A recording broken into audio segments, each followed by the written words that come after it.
guidano ancora oggi Scilla e Cariddi, custodi eterni di un confine leggendario tra realtà e leggenda. Il profumo del mare e il canto dei gabbiani, il lago di Ganzirri custodisce la memoria dei pescatori e il battito lento della Sicilia autentica.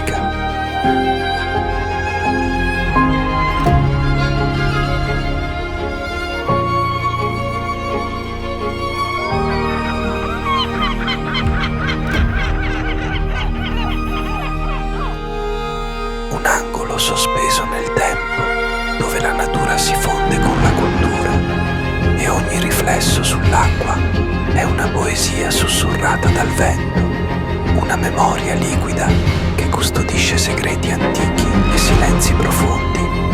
Qui la luce danza tra le canne, il mare racconta storie mai scritte e l'anima si perde tra realtà e leggenda.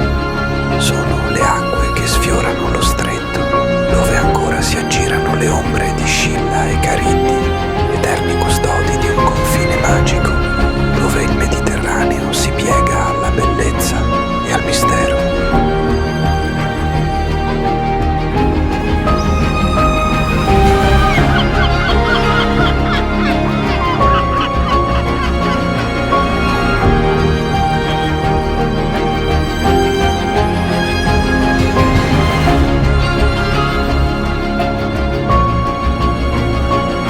E il tempo qui si lascia dimenticare.